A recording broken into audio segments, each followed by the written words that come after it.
एक बार की बात है, बुद्ध अपने शिष्यों के साथ बैठे ही थे कि उनसे मिलने राजा अजातशत्रु आ पहुंचे और वह आते ही बुद्ध से पूछते हैं कि बुद्ध, जब से मैं आपका अनुयायी बना हूँ तब से सभी लोग मेरे स्वभाव का गलत फायदा उठाने लगे हैं और पहले मैं बहुत क्रूर स्वभाव का था और मुझे किसी को मृत्यु दंड देने में क्षण भर का समय भी नहीं लगता था, पर मैं जब से आपका अनुयायी बना हूँ तब से मेरे स्वभाव में बहुत परिवर्तन हो गया है और मैं सबको प्रेम देना चाहता हूँ। पर बुद्ध, मेरे इस स्वभाव का बहुत सारे लोग बहुत ही गलत फायदा उठा रहे हैं। इससे मेरी प्रजा को बहुत ही खतरा हो गया है। मेरे शासन और राज्य में बहुत सारी परेशानियां आ रही हैं। मैं क्या करूं? बुद्ध कहते हैं कि तुम्हें इसका उत्तर मैं एक कहानी से देता हूं। मैं तुम्हें एक कहानी सुनाता हूं, तब तुम्हें समझ में आएगा कि तुम्हारे प्रश्न और तुम्हारी समस्या का क्या समाधान है।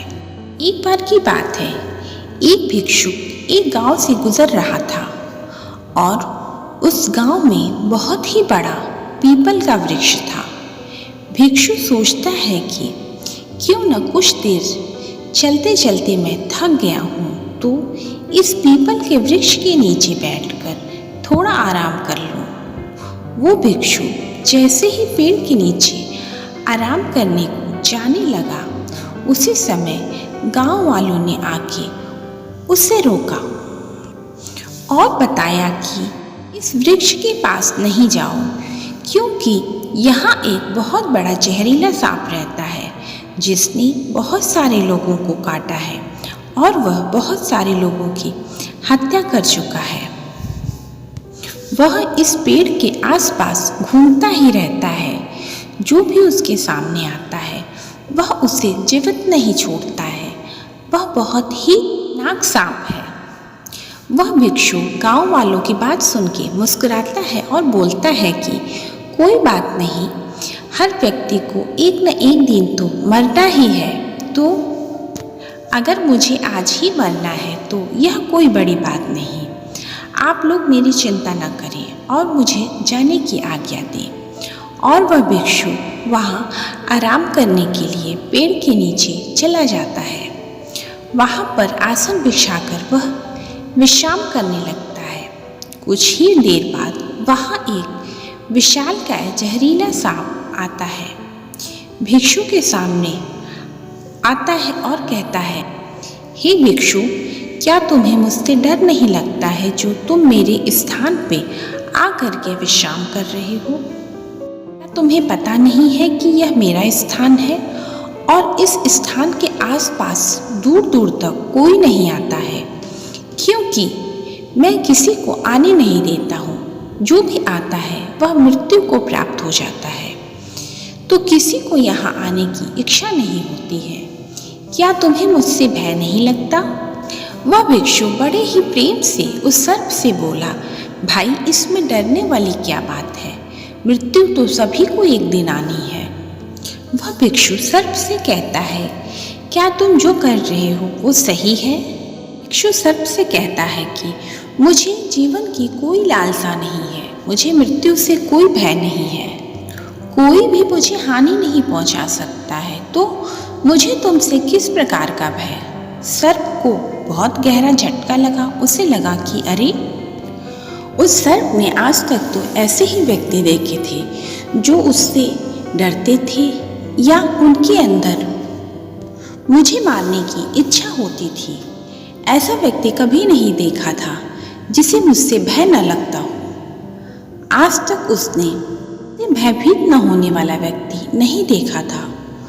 उसके बाद उस सर्प उस भिक्षु के चरणों में लौट जाता है और उससे कहता है कि हे प्रभु, मैंने आज तक जो भी किया वह सब अपनी जान बचाने के लिए किया, क्योंकि अगर मैं इस तरह का उग्र रूप धारण नहीं करूँगा तो लोग मुझे जीवित नहीं छोड़ेंगे।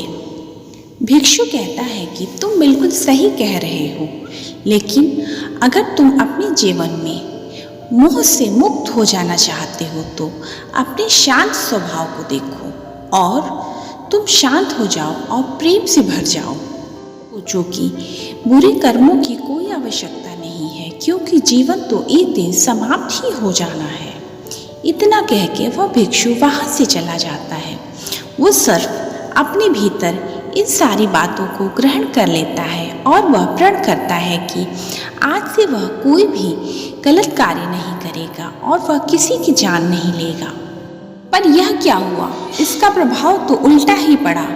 जो लोग उसे देख के डर के भाग जाया करते थे, वह अब उसके सीधेपन का उल्टा ही फायदा उठाने लगे और उसे चोट पहुंचाने लगे। वह सर्प बड़ा ही दुखी हुआ और चोटग्रस्त दुखी होकर वह पड़ा रहा। कुछ दिनों बाद वह भिक्षु दोबारा से उस तरफ से गुजर रहा था कि पेड़ के नीचे आकर के बैठा और उस सर्प को देखा और बड़े ही आश्चर्य से बोला, अरे तुम्हारी यह स्थिति कैसे हो गई? सर्प बड़े दुखी स्वभाव से बोला, भिक्षु से कहता है कि प्रभु, जब से आपने मुझे कहा है कि शांत हो जाओ और प्रेम को अपना लो, मैंने वैसा ही किया है। पर क्या जब से मैंने यह सब करना शुरू किया है, लोगों ने मेरे साथ बहुत ही गलत व्यवहार करना शुरू कर दिया है। अब मुझे जीवन जीना भी कठिन हो गया है। अब आप ही बताएं कि मुझे क्या करना चाहिए। भिक्षु कहता है कि हे मित्र, तुमसे यह नहीं कहा था कि तुम अपने स्वभाव को ही बदल दो। क्रूरता तुम्हारा स्वभाव है। अगर तुम क्रूर नहीं रहोगे तो जीवित नहीं रह पाओगे। लोग तुम्हें समाप्त कर देंगे। क्रूर होने का यह अर्थ नहीं है कि तुम भीतर से भी क्रूर रहो। तुम सिर्फ बाहर से दिखावे के लिए क्रूर रहो, अंदर से तुम स्वच्छ और पवित्र रहो। भिक्षु सर्प को समझाते हुए कहता है कि लोगों के अंदर अगर तुम्हारे लिए भय नहीं होगा तो वह तुम्हारा सम्मान नहीं करेंगे, वह तुम्हें जीवित नहीं रहने देंगे, वह तुम्हें तरह तरह की समस्याओं से परेशान किया करेंगे। इसलिए तुम अपने स्वभाव को न बदलो। तुम सिर्फ अंदर से पवित्र रहो, बाहर से अपने क्रूर स्वभाव को ही अपना के रखो। इसके बाद बुद्ध ने अजातशत्रु से पूछा कि अजातशत्रु, तुमने इस कहानी से क्या सीखा और इसका अर्थ तुम्हें क्या समझ में आया? मनुष्य को अपना स्वभाव कभी नहीं बदलना चाहिए। आपको भीतर से बदलो, खुद को बदलो, पर बाहरी दिखावे के लिए तुम अपने आप को उसी तरह रखो जिसमें तुम्हें कोई नुकसान न हो। यहाँ यह आवश्यक नहीं है कि लोग तुम्हें बाहर से कैसा देखते हैं, तुम अंदर से कैसे हो यह तुम्हें पता होना चाहिए। तुम्हारा मन क्या है, तुम्हारे मन में क्या उद्देश्य है, तुम्हारे मन की पवित्रता क्या है, यह तुम्हें पता होना चाहिए। बाहरी दिखावे से कोई लेना देना नहीं है, वह तो बाहरी दुनिया के लिए होता है। से बुद्ध ने अजातशत्रु के समस्त समस्याओं का समाधान किया। मनुष्य को इतना भी सरल नहीं होना चाहिए कि कोई आपको जीने ही न दे। मनुष्य को दुनिया के हिसाब से, समय के हिसाब से अपने आप को ढाल के और उसी के अनुरूप चलना चाहिए। इन्हीं बातों के साथ हमेशा हंसते रहें, मुस्कुराते रहें। ये वीडियो आपको अच्छा लगा हो तो प्लीज़ लाइक करें, शेयर करें और सब्सक्राइब करें। Thank you.